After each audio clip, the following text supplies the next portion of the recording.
What's up, everybody? My name's Sarah Kate and welcome back to the channel. This is session 8 of our What is the Bible series, and today we are digging into Exodus. So let's get started. Just as a short recap, up until now, this is how far we are in the Bible. If you don't know that much about the Bible, Exodus is only the second book in the Bible, and what we talked about last week was God's promises to Abraham and how he was going to be the father of a nation. Those promises continued and traveled through, were passed down to Abraham's son Isaac, and then Joseph and Jacob. And all of that happened in Genesis, the first book of the Bible. Then we find out at the end of Genesis that these families, the families who were promised this, eventually settle in Egypt. That happens in Genesis 46, if you want to take a look at it.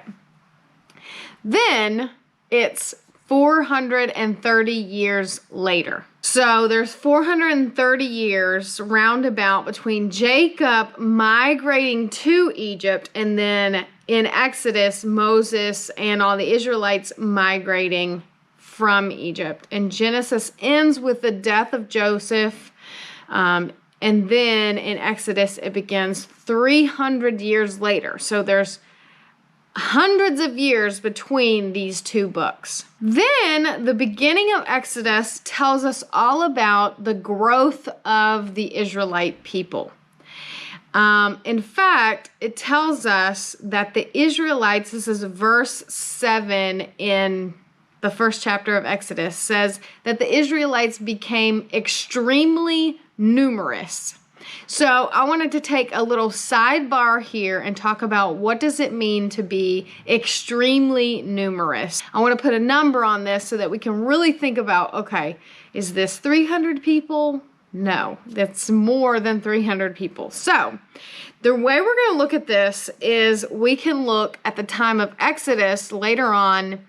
In the actual Exodus, they give us a number of how many people leave, how many Israelites are leaving in the Exodus. And that number is 600,000 men. 600,000 men above the age of 20. So we put back into that number all of the women and all of the children, and we get about 3 million Israelites. Okay, if you want me to prove the math on this, I can do it. But we're talking about 3 million Israelites leaving Egypt in the Exodus. If you think back, okay, where we left off in Genesis, and this family moves to Egypt, and early on, we're talking like 70 people that settled in Egypt together as Israelite people. And then it grew to 3 million Israelites over the course of 430 years. Now, if you think that that sounds kind of crazy, it actually checks out. This could happen. The Israelites would just have to double their population every 25 years, which is possible. If you think about compare this to the growth of the population of the United States, which in 1800 was about 5 million. And in 2019, our population is 320 million. So it is possible to greatly increase growth. Quick little note here.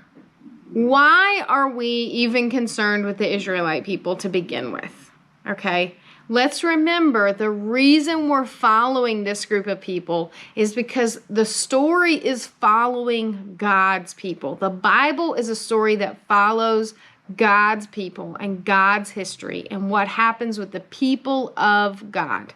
And our faith and our story in the history of Christianity is connected to the history of Judaism. As we know, Jesus was born a Jew.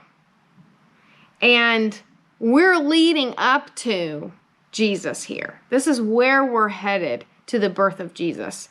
And so all this lineage and everything that happens with the Israelites is part of the lineage of Christ, and it's part of the history of Christianity. That's why we're following this one group of Israelites. That's why this is important, because this is the history of the people of God. Okay, so let's jump into Exodus really quick. We already did a little bit of a background.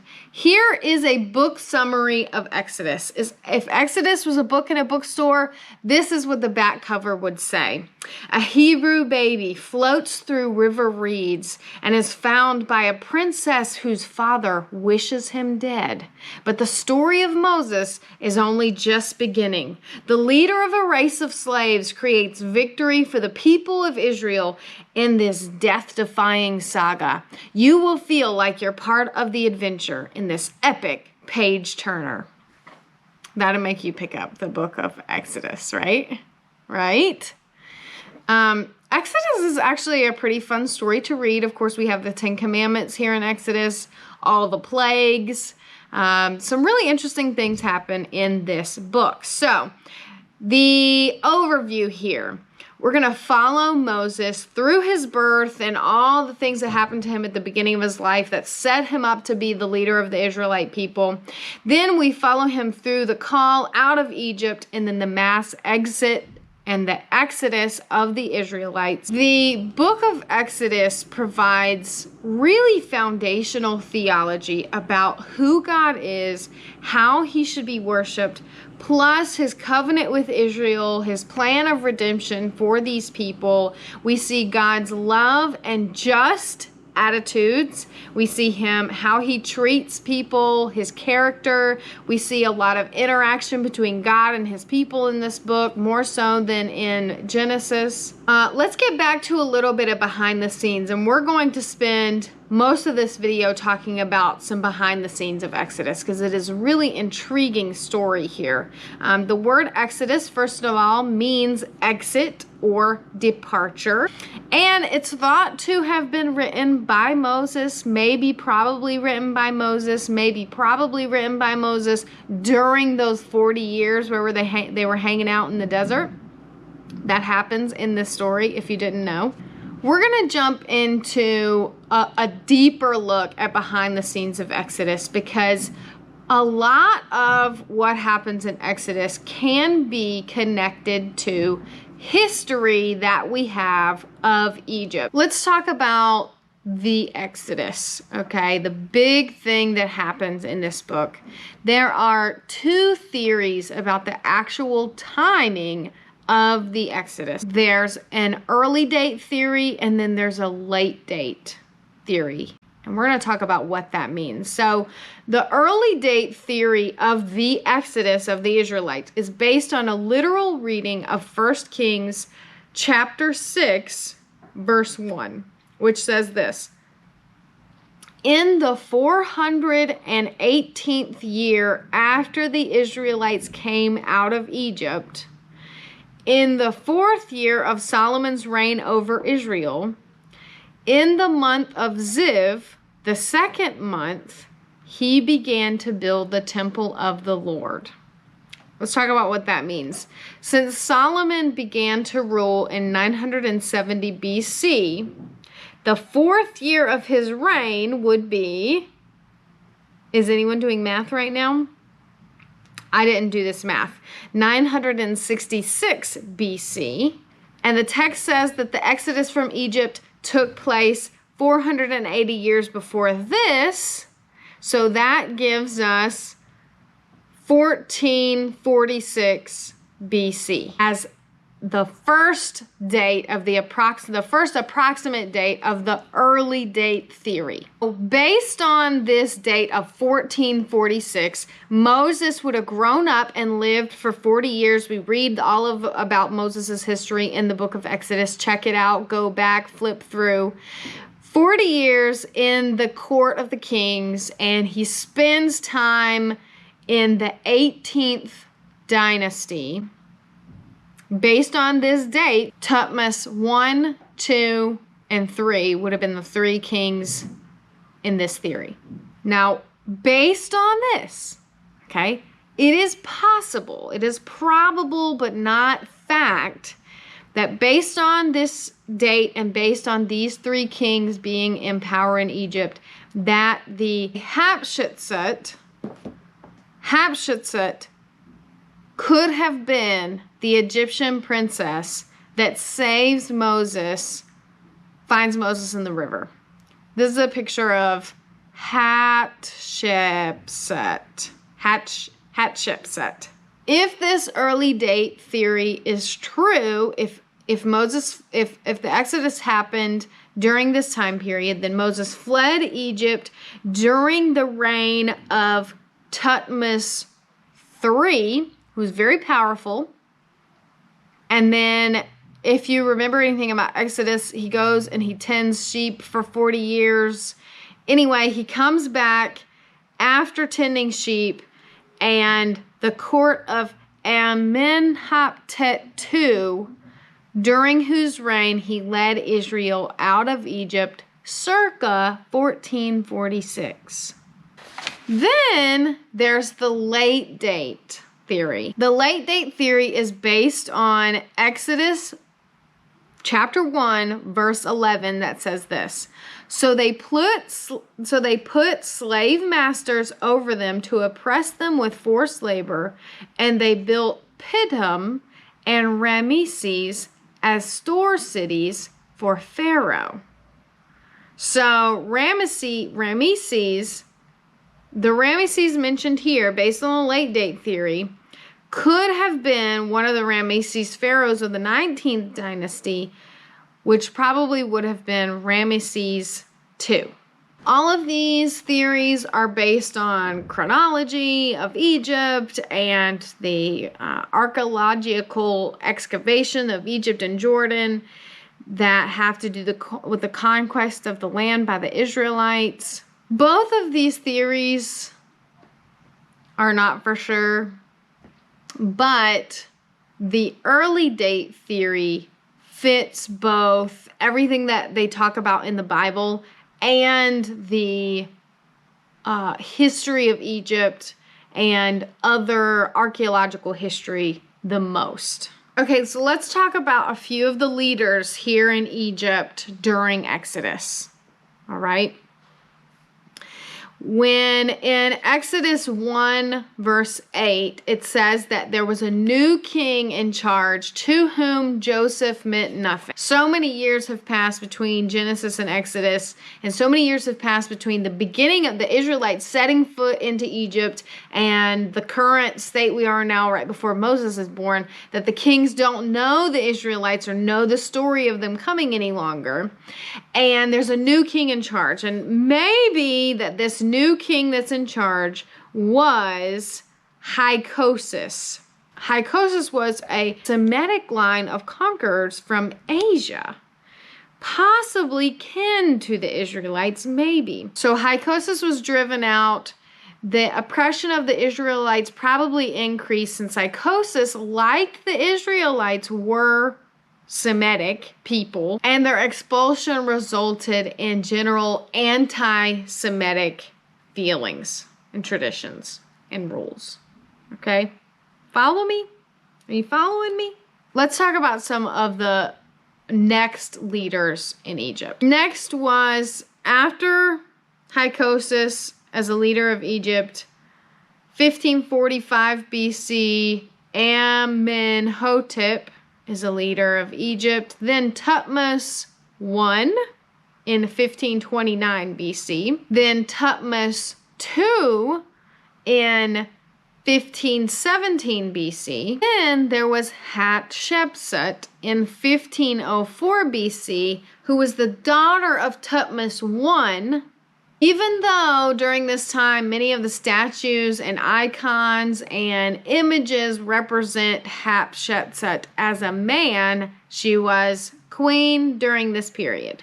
Then we get Thutmose III in 1504 BC. This is interesting. After King Tut III, there's a king that starts ruling in 1453 called Amenhotep II. Okay? King Amenhotep II, interestingly, after King Tut III, did not do a lot of military campaigning. He did not spend a lot of, there were not big military conquests. He wasn't known for having a large military, whereas King Tut III was. And it's possible that the reason this was, what can we think of why a whole bunch of soldiers all of a sudden disappeared off the face of the earth, and the very next king didn't have enough soldiers to have a really great military rule? Maybe they all died in the Red Sea. So possibly one reason, now I'm not saying this is fact, but maybe one reason why King Amenhotep II didn't have a big military rule is because all the chariots and troops that were chasing the Israelites completely vanished and disappeared in the Red Sea. Now, if we're going for the late date theory, all of that, King Tut III and the Queen, all of that has to do with the early date theory. If we're going for the late date theory, then Ramesses II would have been king, and he would have been the pharaoh that was ruling during Exodus. There are actually a lot of proposals and a lot of thought and a lot of excavation and wandering and people trying to figure out how the Israelites got from Exodus and what route they traveled when they were wandering around in the desert. There is, as you will see if you read through Exodus and Numbers and Leviticus, there are a lot of place names written down by the Israelites, by Moses, by the people who wrote these books. Place names of these areas as they were traveling through these areas. But when you're out in the middle of the desert and you're talking about an area that has since been renamed, resettled, it's a new place, we don't really know what place exactly they're talking about. So at some point in some of these areas, it's really a best guess scenario of where this surrounding area is. And the other reason it's kind of difficult to track the Israelites in their migration is because they were living in tents. They were using sheepskin and skin, there was no pottery. There was no remnants left behind. It's not like they were building stone houses because they were traveling. They were migrating through. So they did not leave a lot behind. Another reason why it's difficult to track the exact route. This next part is kind of interesting. The Hebrew text on the stage of the Israelite journey where they crossed the Red Sea, the Hebrew text actually means reed sea. Now, I don't know how or why one E got deleted from the word reed and made into Red Sea, but Reed Sea is a probable spelling here. And many scholars, based on that writing of Reed Sea, looked for a lake or marshy location that they could have traveled through. And there is one that exists in the region, which is now the Suez Canal. According to 19th century travelers, there is mention that at times the depth of the water in this area decreased because of the wind. And then we know, according to the text, in chapter 14, verse 21, it says, "The Lord drove the sea back with a strong east wind." So we're talking about the Suez Canal here, people. Possible, okay? Possible that might have been the location of the Red Sea. Going based on this Suez Canal thing, the lower part of the Gulf of Suez could have, way back when, reached farther than it does today. The sea then would have flowed north into depressions known today as the Bitter Lakes, and if a steady wind did push the water, it could possibly push that water north and create a land bridge in the middle of this water area. In other words, we don't need to picture in our minds when we think of the crossing of the Red Sea and Moses raising his staff and all those things happening. This is what happens in the movies, is that walls of water are like defying gravity and rising up on both sides of the people crossing and then splashing down over them. That may not have to have happened, considering wind could have pushed this water and is said to have pushed parts of this water to reveal a land bridge. We are going to continue connecting things that could have happened with things in Exodus next episode. Namely, I want to dig in a teeny bit next episode into the plagues and give some background information on that. Then we're going to talk about what is, in my opinion, the most important part of Exodus, and we will continue with the books from there. That's it for this session. I hope I made any sense whatsoever in talking about Exodus and sharing some info, background info with you guys. You can watch these videos every Friday. They come out on our Facebook page. Make sure to subscribe to our YouTube channel to see more, and I'll see you guys next week.